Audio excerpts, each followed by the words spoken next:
tank जे लगल है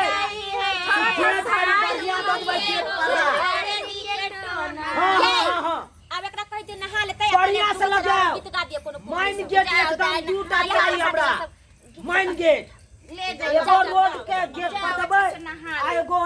हमरा घर के गेट त ए बेचारी के लगन ले गेलन से लइट गेलन देख छी उठे मरबो में लगा देबै कनी कपड़ा मरबो में लगा देबै बुझलियै आ झालर सब टांग देबै ठीक छै जल्दी करू विलंब भ रहल है जल्दी करू कटोरा दूध भात गे बेटी कन्या कटोरा दूध भात गे बेटी कथि खान बाबूजी बेटी के कालो विध सब होय ना पूरा हां सब होय छै चाची दूरा पर हां विदा ना करू बेटी के मोहे कटोरा दे बहुदान गे बेटी ससुर तोहार भिखा मांगा गे बेटी ससुर तोहार भिखा मांगा गे बेटी बेटी के नाम अच्छा बिछा का मांगा मिलक गे बेटी बेटी के नाम अच्छा बिछा का मांगा तिलक गे बेटी पापा तोहार कहाँ बाबा गे बेटी पापा तोहार जिम्मेदार गे बेटी बेटी के मारा सन लगा कर तिलक गिनौ गे बेटी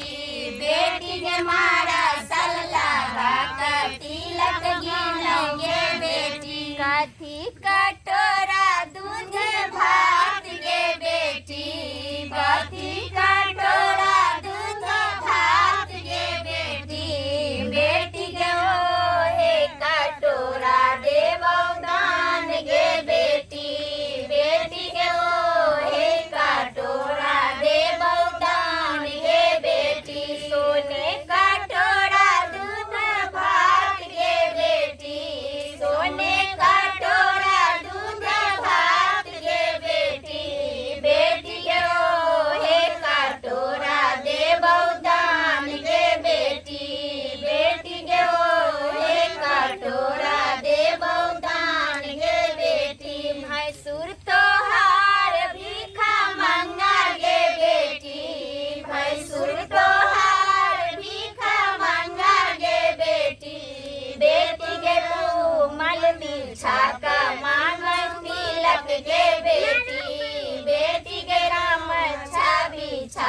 हाथ लगा कर तिलक गिनौगे बेटी चलो एक टाका का दे तब चल जावे आप कौन लेते ये एकरा देखियो मन जे बड़ा अपना नैरा वाला गयो ना कहियो ना हम त सब पूरा जहिया से बियाह लगले 4-5 दिन से कनिया यार हमरा तंग क करे दे कथि कहै छथि लिया सामान लिया राखू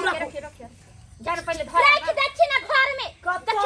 बियाह शादी में ना रहै छै त बच्चा चुहुल से चलै छै गना में अब बेल बेल के माथा पर नुआली अब बाजा वाला एला बाजा वाला के तैया के त हां घर में बैसल है बाजा वाला या के बाजो वाला सब अखन तक नहीं पहुंचल खाली झूठे के नाम में काम करे नहीं कूदै छथिन नहीं कूदै छथिन गाठी ओकरा की कहै छै हलवाई हेलो देखियो देखै है बाजा वाला हां किया नहीं लियो यो झूठे के नाम में हां बक्सा रख देलुआ बादुरा बट बेटीला मन छै कते दिन से कोन अब गीत ना घोर आले कन कहने चलू तू गो नेक देला नेक नहीं देलिया अखन तक हम त लाग गेल अपटन के टाइम भ गेले अपटनो लग गेले अपटन लग गेले के मांगे जबैया कनिया अपटन लग गेले पूरा लगले जा छै अब देखियो अपटनो खत्म भ गेले बाजा वाला सटा लो ले अखन तक ले एल हना बुझियो भाई एको गो नहीं दे भाई एको गो नहीं दे देखा दे छी अहाँ के आ झूठो तो पाई हमरा ओते लेलू ठीक छै राखू हंसी लगैया लाठी ठप ठप गिरै छै कनिया की करिए हम एते परेशान भेल छी छौरा गेले कखन बाजार उमरवा के सामान आने ले से अखन तक नहीं अबैत हथिन जाथिन नहीं कनिया हम अपने तो परेशान भेल छी देखियो बेटी के बियाह है ना तो परेशान नहीं होबा